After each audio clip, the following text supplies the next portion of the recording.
O Sol é uma estrela entre milhares de estrelas na Via Láctea, e muitas delas, além de próximas, assim como o Sistema Solar, cada uma com seu próprio sistema estelar, mundos envolvidos por estrelas nervosas, outras possuindo uma magnitude tão baixa que, apesar de sua proximidade da Terra, não conseguimos enxergá-las a olho nu. Já outras disputam o brilho com outras estrelas durante as noites do nosso céu.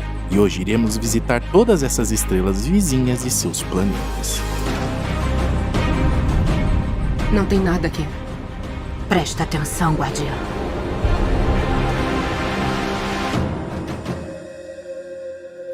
Primeiro, temos que entender que a distância usada para seguir essa viagem cósmica será em anos-luz. E segundo, que limitaremos a vizinhança do nosso Sol em 10 anos-luz. Pois acredito que se um dia desenvolvêssemos qualquer tipo de tecnologia que viajasse em anos-luz em algum futuro distante, ainda estaríamos limitados a visitar somente essas estrelas. Pois duvido que algum ser humano suportasse muito mais que 10 anos dentro de qualquer nave espacial. Na verdade 20, né? Porque temos que considerar o tempo de ida e também de volta.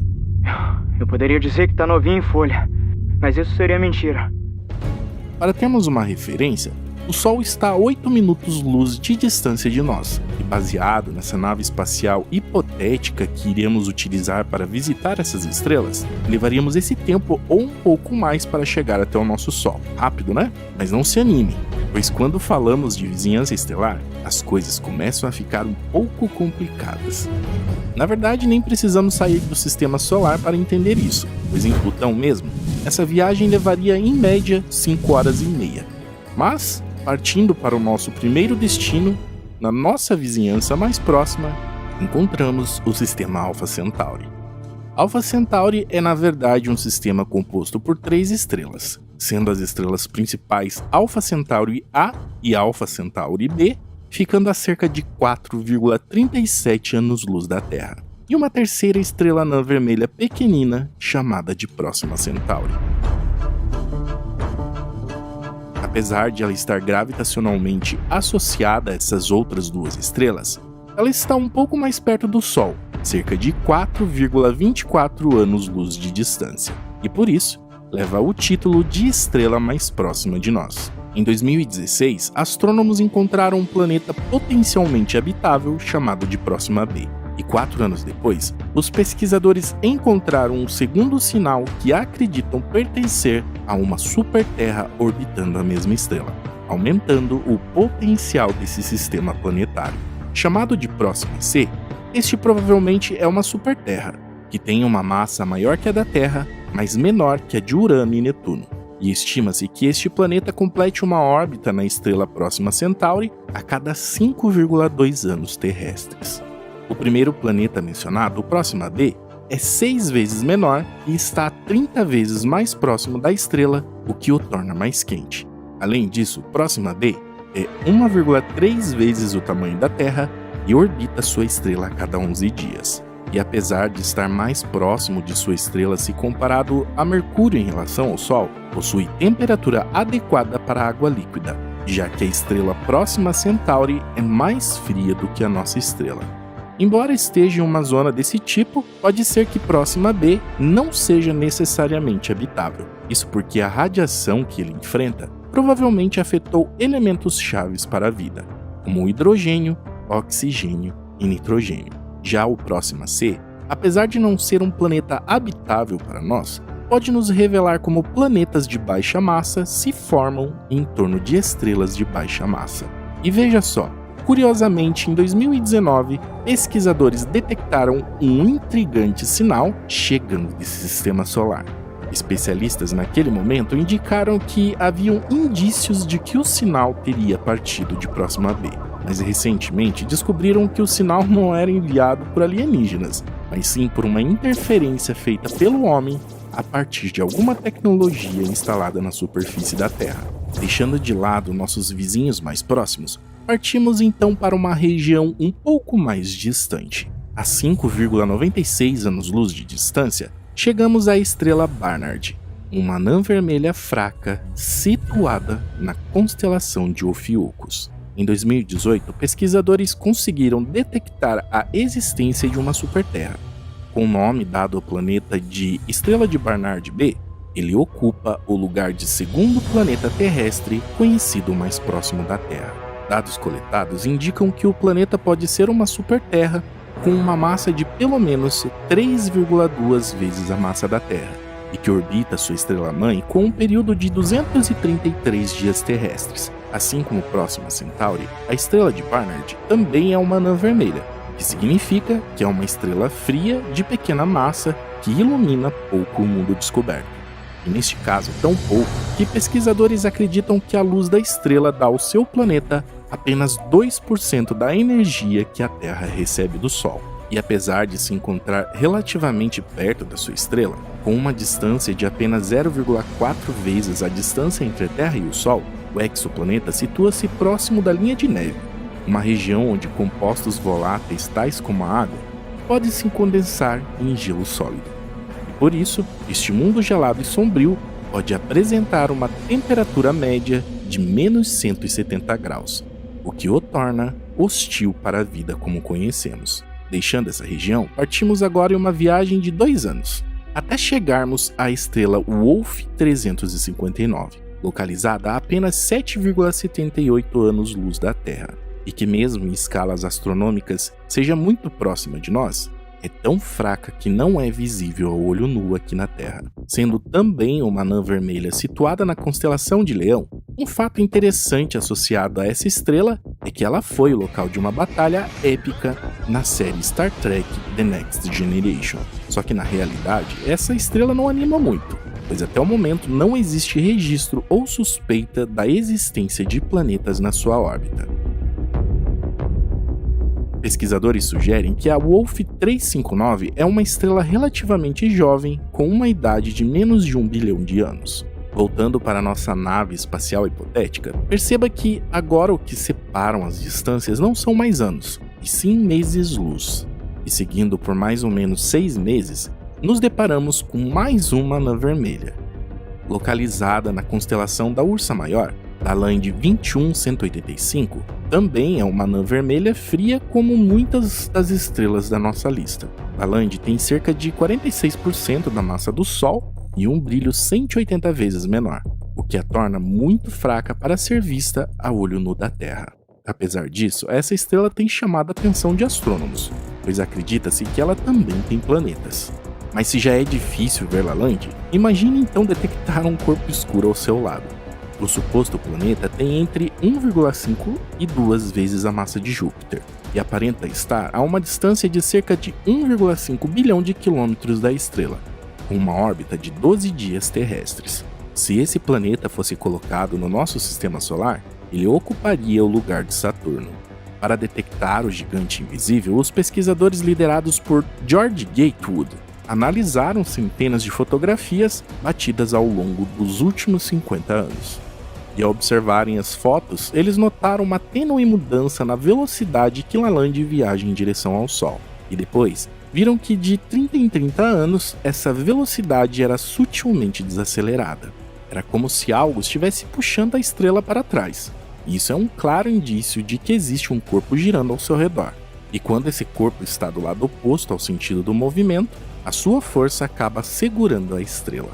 E em 2017, esse planeta acabou sendo confirmado, ganhando o nome de Lalande 21185b. E ainda existem observações que indicam a existência de mais 2 planetas nesse sistema estelar, mas que por necessitar que passem na frente de sua estrela-mãe algumas vezes para serem observadas, ainda carecem de confirmações.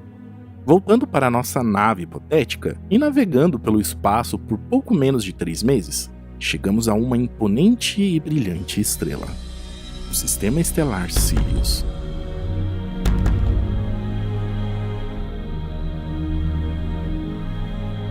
Este sistema é composto pela Sirius A e Sirius B, e está localizado a cerca de 8,58 anos-luz da Terra, na constelação de Canis Major. O brilho combinado de ambas as estrelas fazem de Sirius a estrela mais brilhante do nosso céu. No entanto, tecnicamente, Sirius B não é uma estrela, mas sim um resto de uma estrela morta, o que chamamos de anã branca. e exatamente o que o Sol se tornará daqui a alguns bilhões de anos. Cada estrela está separada uma da outra em uma distância que equivale, aqui no Sistema Solar, à distância do Sol e do planeta Urano. Com a idade do sistema estimado em 230 milhões de anos, acredita-se que no princípio da sua formação, o sistema tinha duas estrelas azuis orbitando uma a outra, e Sirius B era a mais massiva das duas estrelas. Sirius A tem um raio de 1,2 milhão de quilômetros, o que a torna 71% maior que o raio do nosso Sol. Sirius B, por outro lado, tem um raio de apenas 5.900 quilômetros, o que a torna um pouco menor que o nosso próprio planeta Terra. A estrela A tem uma massa 2 vezes maior que a do nosso Sol, e embora a estrela B seja menor que a Terra, a massa dela é semelhante à do Sol, o que faz a força da gravidade em Sirius B ser 350 mil vezes mais forte do que na Terra. Isso quer dizer que, caso fosse possível ir até a superfície da estrela, você seria rapidamente esmagado. E isso é facilmente explicável pela própria densidade da estrela, que apesar do tamanho, tem massa altamente compactada. Até o momento, não existe registro de planeta algum orbitando essas estrelas. Mas convenhamos, né? Se existir algum, dificilmente sobrou alguma coisa depois da explosão e supernova que levou a Sirius B à anã branca que é hoje. Indo um pouco mais além, passamos mais ou menos 1 mês e meio na velocidade da luz. Chegamos a Luyten 726-8, também conhecida como Gliese 65. Localizada na constelação de Cetus, este é um sistema estelar binário que fica a 8,73 anos-luz da Terra. Logo depois da descoberta de Luyten 726-8A em 1948, a estrela companheira Luyten 726-8b também foi descoberta. A estrela A é conhecida por apresentar mudanças de brilhos bastante extremas. Um exemplo foi em 1952, onde seu brilho aumentou 75 vezes em apenas 20 segundos, o que a coloca na categoria de estrela variável, que é um tipo de estrela que pode sofrer aumentos dramáticos e imprevisíveis de brilhos por alguns minutos. Acredita-se que as erupções dessas estrelas sejam devido a erupções solares, e que acontecem devido às energias magnéticas armazenadas nas atmosferas dessas estrelas. A maioria dessas estrelas são anãs vermelhas fracas, embora pesquisas recentes indiquem que anãs marrons menos massivas também podem ser capazes de fazer isso. Alguns pesquisadores propuseram que as erupções dessas estrelas estão sendo induzidas por um companheiro, ou seja, um planeta invisível semelhante a Júpiter em uma órbita próxima. Não há até o momento indícios que indiquem a existência de planetas nas suas órbitas, mas se houver e existir qualquer tipo de vida por lá, é bom se prepararem.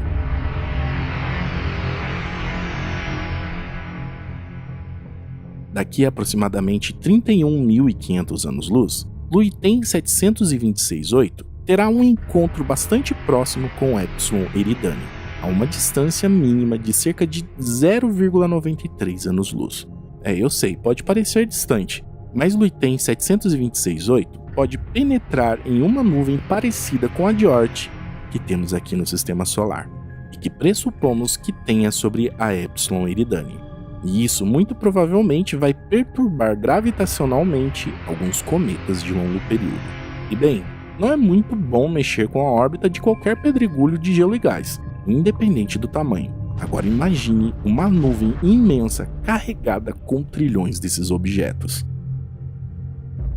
Eu, particularmente, não gostaria de estar em qualquer planeta desse sistema estelar nesse período de tempo, mas talvez seja algo que nossos tataranetos possam presenciar caso tenham encontrado alguma forma de viajar próximo à velocidade da luz.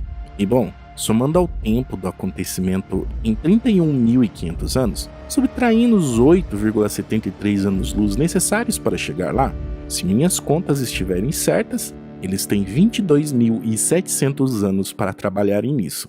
Então é bom se apressarem.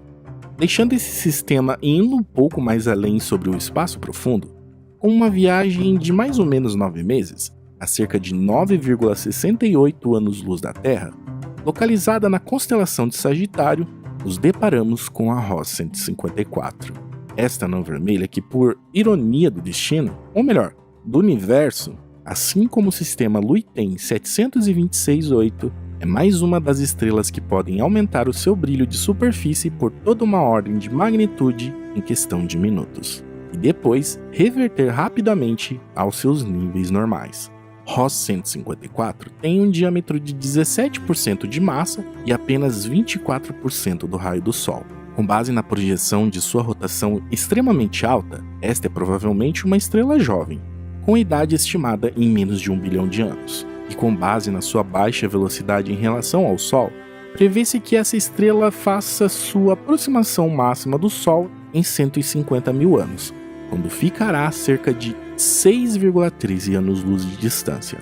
Eu sei, ainda é distante, mas muito mais próximo que os 9,68 anos-luz atuais. Concorda?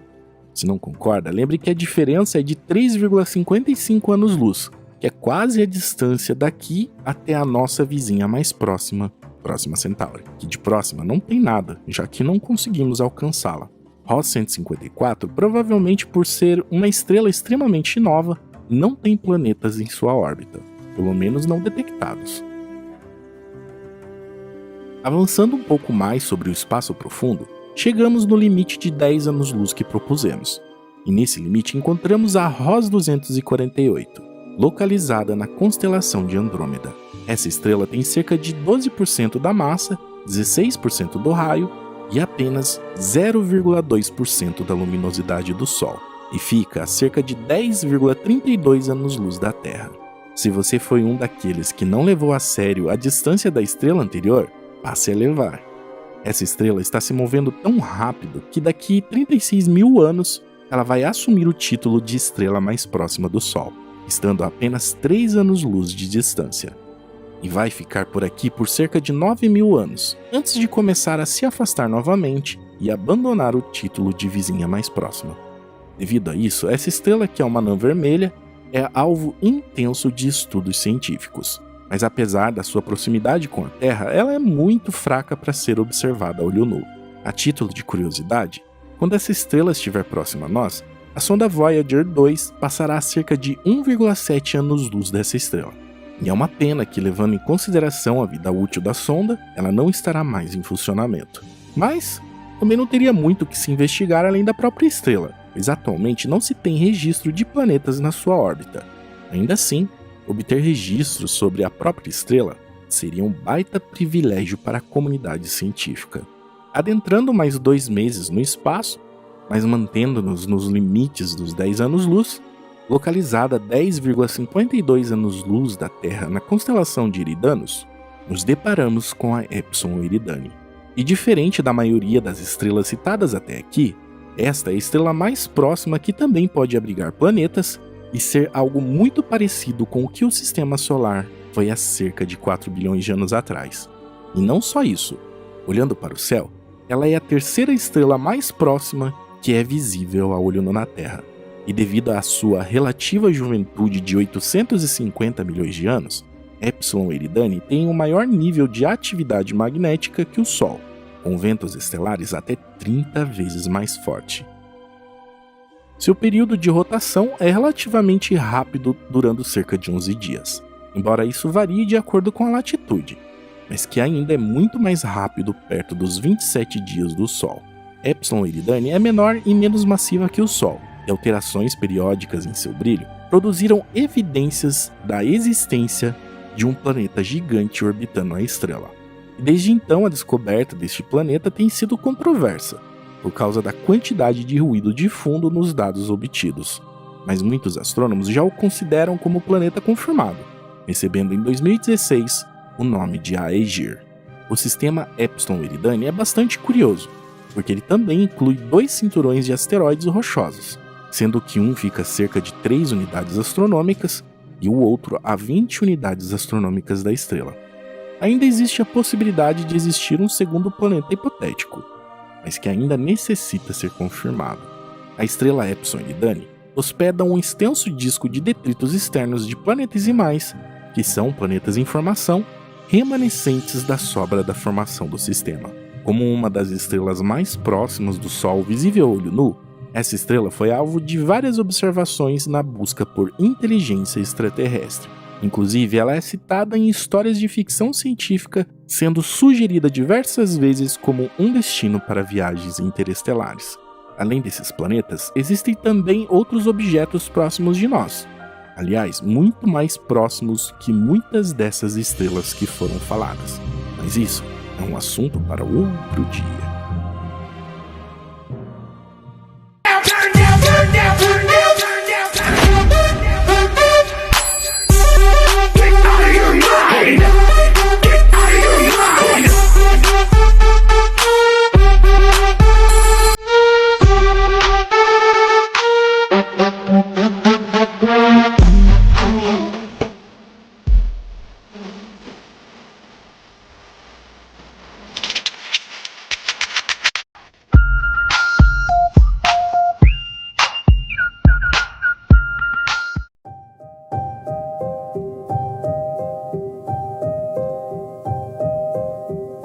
Recentemente, pesquisadores anunciaram ter observado pela primeira vez um planeta fora da Via Láctea. Localizado na galáxia Messier 51, o corpo celeste está a cerca de 8 milhões de anos-luz, e milhares de vezes mais distantes que exoplanetas descobertos anteriormente. Isso porque, até hoje, pela nossa limitação tecnológica, só conseguimos enxergar planetas na nossa galáxia, e ainda assim, somente em condições específicas. E mesmo com essas limitações, conseguimos descobrir lugares bizarros que vão literalmente bugar seu cérebro.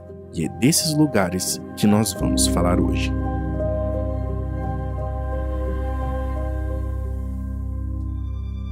Na astronomia, qualquer planeta orbitando uma estrela que não seja o Sol é chamado de exoplaneta, sendo que exo vem do grego e significa de fora.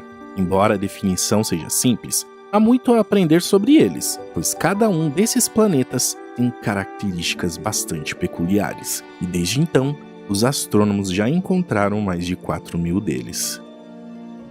É muito difícil observar um exoplaneta diretamente através de telescópios, e isso se dá por vários motivos, incluindo, obviamente, a longa distância. Mas a principal dificuldade é que a luz da estrela que hospeda o planeta acaba ofuscando tudo ao seu redor. Então, os astrônomos precisam usar alguns recursos criativos para encontrar estes mundos afastados. Existem diversos métodos, mas os que trazem melhores resultados são os métodos da velocidade radial e um método de trânsito. No método da velocidade radial, os planetas em órbita fazem com que as estrelas se desloquem sutilmente no espaço, e 837 exoplanetas foram descobertos com essa técnica.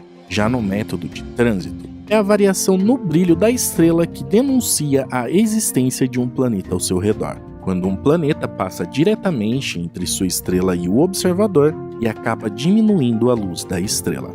Neste método, 3.325 planetas já foram descobertos. Os dois métodos descritos têm suas vantagens e desvantagens. No método de velocidade radial, a limitação é que ele funciona apenas com exoplanetas gigantes, pois só eles são capazes de provocar oscilações detectáveis em suas estrelas. No caso do método de trânsito, o problema é que ele é eficaz para encontrar apenas exoplanetas cujos planos orbitais estejam relativamente alinhados com o nosso ponto de vista. E a probabilidade de que a órbita de um mundo distante esteja perfeitamente alinhada conosco é algo em torno de 0,5%, o que é muito baixo. Existe também um outro método que é mais complexo e raro de se observar, pois só podem ser vistos em condições muito, mas muito específicas, que é a observação direta. Neste método, os astrônomos podem produzir imagens de exoplanetas com observações diretas de suas estrelas ao removerem o brilho ofuscante das estrelas fotografadas.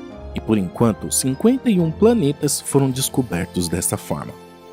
Quando os astrônomos detectam o trânsito de um exoplaneta, eles podem determinar o tamanho da órbita e a dimensão dele. O nível de alteração do brilho da estrela também é importante para os cálculos, enquanto a temperatura estelar ajuda a avaliar as características da temperatura do planeta ao seu redor. Com esses dados em mãos, os astrônomos, então, utilizando a magia da química e da física, podem determinar o diâmetro e a sutil influência gravitacional que o planeta exerce sobre sua estrela. E a partir disso, eles determinam a massa e até mesmo quanto da energia irradiada pela sua estrela atinge a superfície deste mundo. Isso acaba abrindo portas para estimar características muito mais além, tais como temperatura atmosférica, nível de luz e a cor do céu. Ou melhor, a cor que veríamos no céu se estivéssemos ali.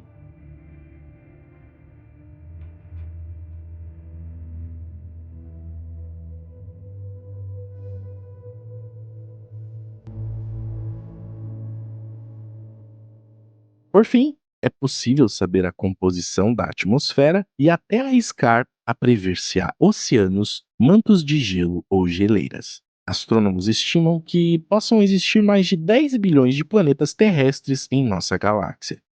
Contudo, uma análise das descobertas do telescópio espacial Kepler indicou que apenas 20 a 50% das estrelas têm probabilidade de possuírem planetas potencialmente rochosos em suas zonas habitáveis. Dados mais recentes mostraram que o número é provavelmente ainda menor, cerca de 2 a 12%. O que pode parecer pouco, né? Mas lembre-se que estamos falando de porcentagens de bilhões de estrelas. Ainda mais se levarmos em conta que cerca de metade das estrelas semelhantes ao nosso Sol podem ter um planeta rochoso capaz de suportar água líquida em sua superfície. Nossa galáxia provavelmente tem cerca de 300 milhões desses mundos potencialmente habitáveis, e alguns deles podem até ser nossos vizinhos interestelares, situando-se a 30 anos-luz de distância. Agora que você já sabe como funcionam as detecções e observações desses planetas, chegou a hora de conhecer as suas categorias. Começamos com uma das mais conhecidas em publicações na internet, as superterras. A categoria de superterras leva esse nome apenas para servir de referência ao tamanho de um exoplaneta. Esses mundos rochosos são até 10 vezes maiores que a Terra, porém menores que Netuno e muitas vezes não são nada semelhantes com o nosso planeta. Na verdade, eles são bastante exóticos e há pouca certeza sobre eles, pois não há nenhum deles aqui no Sistema Solar, ainda que sejam bastante comuns em outros cantos da nossa galáxia. Sabemos, entretanto, que a maioria esmagadora deles provavelmente não são habitáveis. Isso quer dizer que apenas uma pequena parcela desses mundos podem ter chances de possibilitar a evolução de formas de vida. E ainda assim, os astrônomos precisarão escolher muito bem em qual superterra gastarão tempo de pesquisa para buscar por bioassinaturas, que são sinais químicos de alguma forma de vida presente no planeta em questão. Nesse sentido, há uma característica importante a ser considerada, que é a relação massa e tamanho. Essas medidas são muito importantes para que o planeta permaneça estável, e no caso de superterras, essa relação pode tornar o planeta inabitável. Apenas para exemplificar um pouco as consequências dessa relação de massa e tamanho, as superterras na faixa de 3 a 10 vezes a massa da Terra podem ter uma grande variedade de composições, podendo ser aquáticas ou bolas de neve, ou também podendo ser mais parecidas com Netuno, com uma camada enorme e densa de gás. E as maiores das superterras podem ser tão distintas de nosso planeta que são às vezes chamadas de subnetunos ou mini-netunos. Talvez um planeta desse nem precise ser tão grande para se tornar exótico. Se um exoplaneta com quase o dobro da massa terrestre tiver a densidade semelhante à da Terra, ele pode ter um raio apenas cerca de 30% maior do que o do nosso mundo e ainda ser rochoso, porém contando com uma camada imensa de gases atmosféricos ao seu redor, colocando consequentemente milhares ou milhões de vezes a pressão atmosférica da Terra. Por outro lado, alguns destes podem estar tão próximos de sua estrela-mãe que seus gases evaporaram. Até o momento foram descobertas 1.349 superterras. Como já dissemos, não há nenhuma superterra em nosso sistema solar, mas talvez essa afirmação esteja errada, mas em uma órbita incrivelmente distante.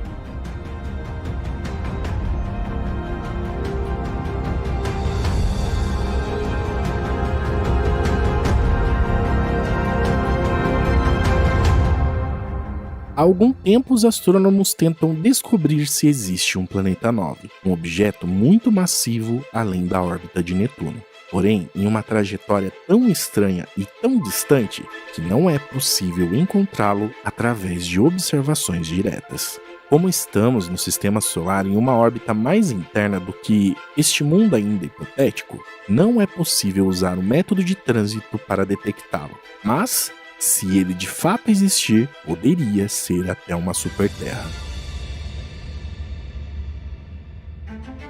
Partindo para uma outra categoria de exoplaneta, chegamos aos netunianos, que são semelhantes ao tamanho de Netuno ou Urano, e geralmente com atmosferas dominadas por hidrogênio e hélio, e com núcleos com rochas e metais mais pesados. Para fins de comparação, Netuno tem cerca de 4 vezes o tamanho da Terra e quase 17 vezes a sua massa. Os netunianos podem ter uma mistura em seus interiores, embora todos os núcleos sejam rochosos com metais pesados. Atualmente já foram encontrados 1.483 exoplanetas netunianos. Decifrar esses planetas pode ser um pouco mais difícil, porque eles costumam orbitar as suas estrelas a longas distâncias, e talvez seja necessário esperar muito tempo para que completem uma órbita, tornando muito difícil coletar dados de sua passagem em frente às suas estrelas. Além disso, exoplanetas netunianos costumam ter nuvens espessas que bloqueiam a entrada de qualquer luz, impedindo a coleta de dados que permitiriam aos astrônomos encontrar as assinaturas das moléculas nas suas atmosferas. Uma feliz exceção foi o netuniano HAT-P11b, descoberto em 2017. Ele não tinha nuvens para bloquear a visão, então os astrônomos puderam identificar moléculas de vapor de água na atmosfera desse planeta. O HAT-P11b é gasoso e tem um núcleo rochoso. Sua atmosfera pode ter nuvens mais profundas, mas as observações combinadas dos telescópios Hubble, Spitzer e Kepler mostraram que a região superior está livre de nuvens. Exoplanetas desta categoria têm muito mais chances de terem se formado bem longe de suas estrelas, perto das fronteiras de seus sistemas estelares, do que outros tipos de exoplanetas. Mas existem alguns que quebram as regras, os chamados Netunos quentes, que orbitam pertinho de suas estrelas, alguns bem mais próximos do que a distância entre Mercúrio e o Sol. Infelizmente, para esses mundos, suas atmosferas gasosas são aquecidas a mais de 900 graus, o que faz com que seus gases evaporem por completo. Isso torna os Netunos quentes bem raros, pois a atmosfera da maioria deles provavelmente já evaporou. Pulando para uma nova categoria, existem também os exoplanetas gigantes gasosos, equivalentes a Júpiter e Saturno. Eles são compostos principalmente de hélio e ou hidrogênio, e podem estar mais próximos de suas estrelas, e são chamados de Júpiteres quentes. Esses gigantes de gás fervente estavam entre os primeiros tipos de exoplaneta encontrados, porque eles fazem órbitas tão estreitas que causam uma oscilação considerável em suas estrelas, o que gera uma mudança notável no espectro de luz dessas estrelas. Hoje há cerca de 1.373 gigantes gasosos oficialmente catalogados. Júpiteres quentes são muito interessantes para os astrônomos, porque eles podem revelar muito sobre a formação planetária, e talvez sobre o nosso próprio sistema solar. Pulando para uma nova categoria, existe uma que é extremamente rara, os chamados superpuffs. E apesar de raros, o sistema estelar Kepler-51 conseguiu abrigar 3 deles, sendo descobertos em 2012 orbitando uma estrela parecida com o Sol. Por terem densidade equivalente à do algodão doce, recebem esse apelido que significa superinchados. Esses planetas têm massa poucas vezes maiores do que a massa da Terra, mas suas atmosferas de hidrogênio e hélio são tão grandes que eles ficam quase do tamanho de Júpiter. Em outras palavras, eles têm volume gigantesco, mas com pouca massa. Pesquisadores envolvidos no estudo dos superpuffs no sistema de Kepler-51 descreveram a descoberta como algo completamente inesperado. Provavelmente, os exoplanetas do sistema Kepler-51 têm baixas densidades porque o sistema ainda é muito jovem. Como esses mundos estão muito próximos de sua estrela anfitriã, suas atmosferas devem evaporar nos próximos bilhões de anos, até que alguns deles se tornem uma versão menor e mais quente do que Netuno.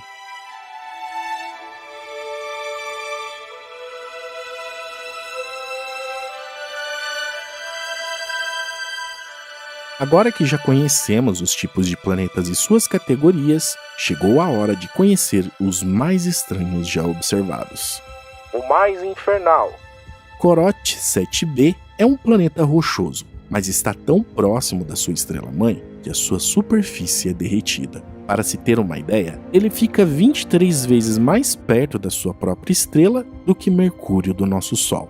Distante a 480 anos-luz da Terra, as temperaturas ali podem atingir os 2.200 graus, o que é suficiente para vaporizar rochas. Para completar o cenário um tanto infernal, imagine a possibilidade de uma chuva de pedras e de incontáveis vulcões em erupção.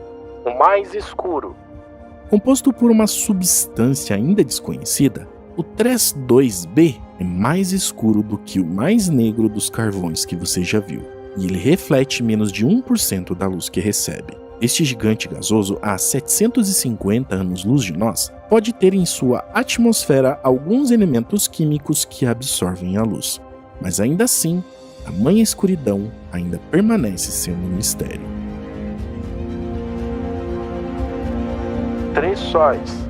Os fãs de Star Wars certamente vão simpatizar com o HD 188753. Seu sistema é composto por 3 sóis, um amarelo, um laranja e outro vermelho. As teorias de formação de planetas vão ter bastante trabalho para explicar como foi possível um astro como este surgir em meio a 3 campos gravitacionais. E se pudéssemos olhar essas estrelas sob o céu, teria que ser de alguma lua na órbita desse planeta, pois o HD 188753 é um planeta gasoso como Júpiter. O condenado. O ASP-12b está marcado para morrer. Ele vai ser devorado pela sua própria estrela-mãe daqui a mais ou menos 10 milhões de anos. Atualmente ele está tão próximo da estrela dele que a sua atmosfera está evaporando e o material perdido é consumido pela estrela. Localizado a 600 anos-luz da Terra, um ano ali dura pouco mais do que um dia terrestre. O mais velho. O planeta PSBR B16-2026b, devido à sua longevidade, recebeu o apelido de Matusalém, tendo cerca de 12,7 bilhões de anos. Comparado com a idade do universo, que é de 13,7 bilhões, o torna literalmente um planeta idoso. A Terra, em comparação, tem cerca de 4,5 bilhões de anos, ou seja, o planeta ancião se formou pouco tempo depois do Big Bang. A descoberta sugere que os planetas e a vida podem ter surgido bem antes do que imaginávamos. Matusalém está a cerca de 5.600 anos-luz da Terra e orbita um sistema binário composto por um pulsar e uma estrela anã branca. Agora imagine como seria observar os céus em um planeta desses. O menos denso. Chamado de HAT-P1b, este é um dos raros superpuffs. Situado a 450 anos-luz daqui, sua densidade equivale a 1/4 da densidade da água. Ele tem cerca de metade do tamanho de Júpiter, mas é quase 2 vezes maior do que o nosso vizinho gasoso. O mais veloz. Imagine se cada vez que você fosse dormir, um ano se passasse. No planeta Swips 10 é assim, pois a cada 10 horas, um ano novo se passa. Mercúrio, que é o planeta mais próximo do Sol, demora 88 dias para orbitá-lo. O Swips 10 pertence a uma nova classe de exoplanetas, caracterizada por períodos ultracurtos, que duram menos que um dia terrestre. O mais frio. Localizado a mais de 20 mil anos-luz da Terra, próximo ao centro da Via Láctea, o rochoso OGLE 2005 BLG 390Lb fica muito distante de sua estrela-mãe, que é uma anã vermelha. Por este motivo, estima-se que a temperatura em sua superfície atinja os 220 graus negativos. Nessas condições, substâncias como o amônia e o metano, que para nós são comuns no estado líquido, podem estar tão sólidos quanto o metal. Planeta Diamante. O que um ser humano não faria por um planeta inteiro de diamante? Orbitando o pulsar PSR J1719-1438, a enorme pedra preciosa foi formada devido à altíssima pressão a que está sujeita, já que o pulsar realiza 10.000 rotações por minuto. Nessas condições, o carbono se cristaliza, que acaba formando o diamante. E se um dia quisermos chegar lá, teremos que percorrer cerca de 4.000 anos-luz.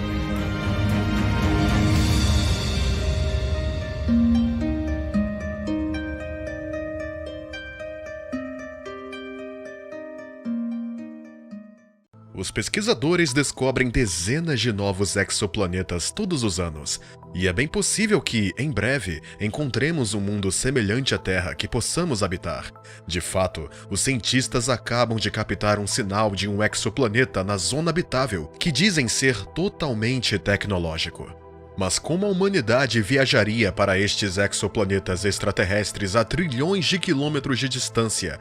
E de que tipo de tecnologia precisaríamos? Parece quase impossível viajar tão longe através do universo.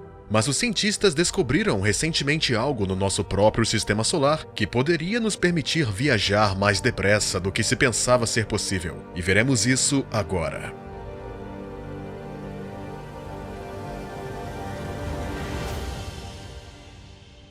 Antes de chegarmos a isso, vamos explorar parte do universo para mostrar a que distância estão alguns exoplanetas e a que velocidade precisaríamos de viajar para chegar a um, e que tipo de tecnologia precisaremos para chegar lá. O sistema mais próximo da Terra é o Sistema Estelar Triplo de Alpha Centauri, e a terceira estrela é a Próxima Centauri.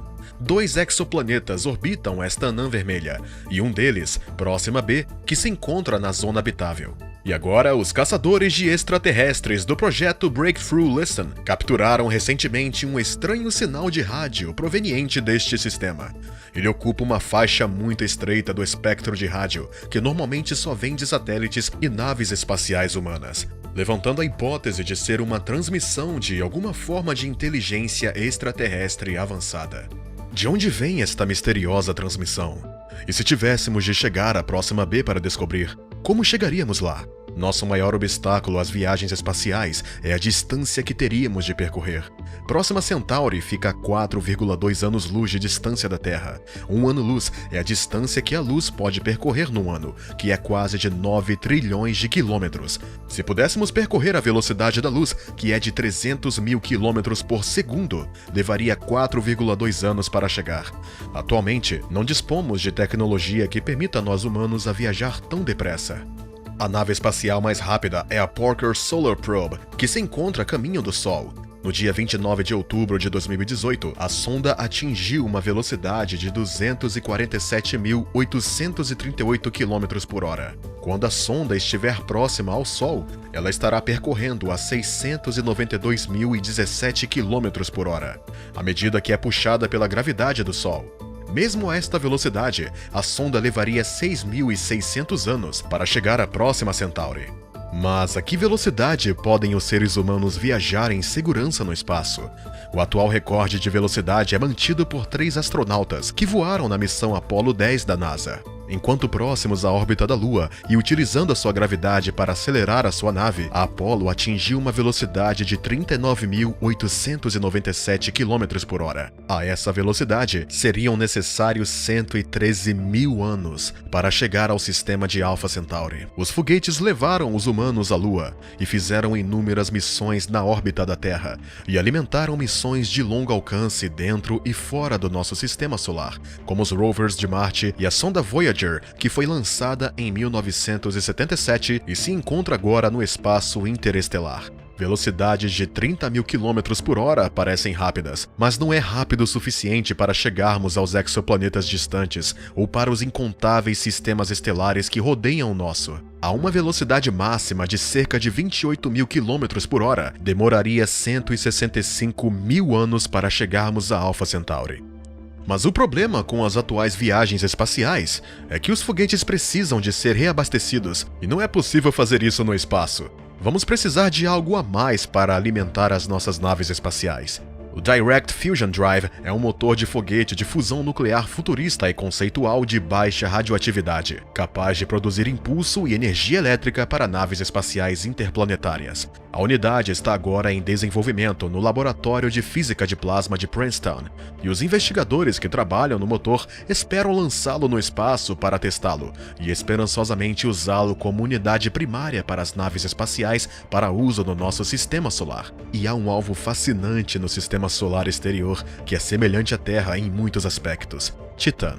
Se você ainda não viu nosso vídeo sobre Titã, então não deixe de assisti-lo. Deixamos um link na descrição. Continuando, os engenheiros aeroespaciais dizem que a Direct Fusion Drive poderia ser usada para enviar uma sonda para Titã em apenas 2 anos, em comparação com os 8 anos que a sonda Dragonfly levará para chegar à Lua de Saturno. O bom é que parece não haver um verdadeiro limite prático para a rapidez com que os humanos podem viajar no espaço, a não ser a velocidade da luz. A velocidade, definida como uma taxa de movimento, não é um problema para os humanos fisicamente, desde que a velocidade seja constante e numa direção. Em teoria, os seres humanos deveriam ser capazes de viajar a velocidades apenas inferiores ao limite de velocidade do universo. Mas se conseguirmos ultrapassar os obstáculos tecnológicos e construirmos uma nave espacial mais rápida para os humanos, os nossos frágeis e principalmente os corpos de água terão que lidar com novos perigos que se aproximam das viagens à velocidade da luz. Isto significa que teríamos de subir e descer lentamente a partir dessas velocidades, porque a aceleração e desaceleração rápidas podem ser fatais para nosso corpo. O motivo disso é a inércia, pela qual qualquer objeto com massa resiste à mudança do seu estado ou direção de movimento. E um objeto em movimento permanece nessa mesma direção, a menos que seja alterado por uma força exterior. Imagina só, que um dia encontramos uma forma de viajar à velocidade da luz. Se quiséssemos chegar ao Sol, levaríamos apenas 8,3 minutos para chegar ao nosso destino. Mas o universo é inimaginavelmente grande. E digamos que queríamos viajar para a grande galáxia mais próxima, Andrômeda. Demoraria 2,5 milhões de anos-luz. Assim, mesmo que conseguíssemos conceber e construir uma nave que pudesse viajar à velocidade da luz, os nossos destinos seriam limitados. A tecnologia de Warp Drive é algo que muitos de nós já ouviram falar da ficção científica, onde um disco nos permitiria manipular o próprio espaço-tempo e tirar partido de uma brecha na física para nos movermos mais rapidamente do que a luz. Isso parece impossível, mas a coisa real mais próxima disso é uma construção teórica conhecida como Alcubierre Warp Drive. A ideia vem do físico mexicano Miguel Alcubierre, que propôs uma solução válida para a forma como o espaço-tempo e a energia interagem, e acredita que dobrar o espaço-tempo poderia ser a solução. Mas como é que isto funcionaria? Vamos voltar à Próxima Centauri, e digamos que temos um navio novo e melhorado com uma tecnologia Alcubierre Warp Drive instalada. Como a sua nave viajaria até o seu destino, faria com que o espaço à sua frente se contraísse, enquanto o espaço atrás da nave se expandisse. A nave e sua tripulação se deslocariam no espaço-tempo, numa chamada Warp Bubble, ou bolha de dobra do espaço-tempo. Parece ser ficção científica, mas agora alguns físicos dizem que isso poderia ser possível no futuro. Mas e os buracos de minhoca? Eles nunca foram vistos, mas a teoria da relatividade geral de Einstein prevê matematicamente a sua existência. Imagine por um momento se houvesse uma forma de abrir um buraco no tecido do espaço-tempo, de uma forma curvada, de modo a poder tomar um atalho de um lugar para outro. Se isso fosse possível, talvez não seria necessário uma nave capaz de viajar à velocidade da luz. Saltar por um buraco de minhoca seria incrivelmente difícil, mas nenhum cientista descartou essa possibilidade. Para você entender como isso funciona, imagine o universo como uma folha bidimensional.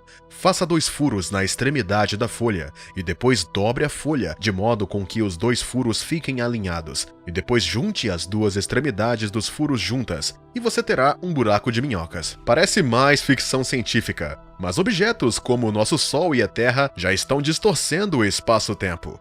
Para que um buraco de minhoca permaneça aberto e não caia, seria necessária matéria exótica, que tivesse energia negativa ou massa negativa que agisse como uma espécie de antigravidade. Para colocar isso em perspectiva, se a Terra tivesse massa negativa e se soltasse uma bola de tênis na superfície, a bola iria acelerar para o céu. E se você quisesse acertar a bola de massa negativa, você teria que balançar a sua raquete para longe da bola. No entanto, esta matéria exótica não é conhecida. O problema com a teoria dos buracos de minhoca é que precisaríamos de mais energia negativa do que as regras da física permitem. Para se ter uma ideia de quanto, precisaríamos da energia que o Sol produz há mais de 100 milhões de anos e com essa energia abriríamos um buraco de minhoca do tamanho de uma laranja. E ninguém sabe como mesmo a civilização mais avançada poderia aproveitar essa quantidade de energia. Mas existe algo que acabou de ser descoberto pelos cientistas no nosso próprio sistema solar e que nos permitirá viajar para lugares como Titã ou Marte em velocidades muito mais rápidas do que se pensava antes. Os investigadores da Universidade da Califórnia em San Diego observaram as órbitas de milhões de asteroides, luas e planetas e descobriram como interagiam uns com os outros. O que encontraram foi um novo sistema gravitacional de superestradas, que permitiu que estes objetos se movessem pelo espaço mais rapidamente do que anteriormente se pensava ser possível. A descoberta foi feita ao olhar para variedades espaciais, que são estruturas invisíveis consistindo numa série de arcos ligados e que são gerados por interações gravitacionais no nosso sistema. Pode-se pensar neles como canais gravitacionais. Estas variedades espaciais atuam como limites de canais dinâmicos ou ligações entre interações gravitacionais. Esta autoestrada celestial recentemente descoberta pode mover objetos ao longo de várias décadas, em oposição às centenas ou milhares ou milhões de anos em espaço aberto. Tais rotas podem conduzir cometas e asteroides perto de Júpiter até Netuno em menos de uma década, e até 100 unidades astronômicas, ou 150 milhões de quilômetros, em menos de um século. As ajudas por gravidade podem ser ativadas por estas variedades espaciais e são bem conhecidas pelos astrônomos. Os voos das duas missões Voyager são exemplos principais. A Voyager 2, por exemplo, obteve uma assistência gravitacional de Júpiter, recebeu um impulso de Saturno, seguido de Urano, e depois a nave espacial deslocou-se em direção a Netuno e acabou por abandonar o sistema solar. O problema é que, embora os cientistas soubessem desses coletores espaciais, a sua influência generalizada sobre os corpos celestes estava até agora inexplorada. Estas superestradas poderão um dia ser utilizadas por agências espaciais como a NASA e a ESA para levar as naves espaciais para os planetas exteriores mais rápido, o que criará novas oportunidades para viagens interplanetárias. Combine isto com a futura tecnologia das naves espaciais e os humanos em breve estarão explorando o universo.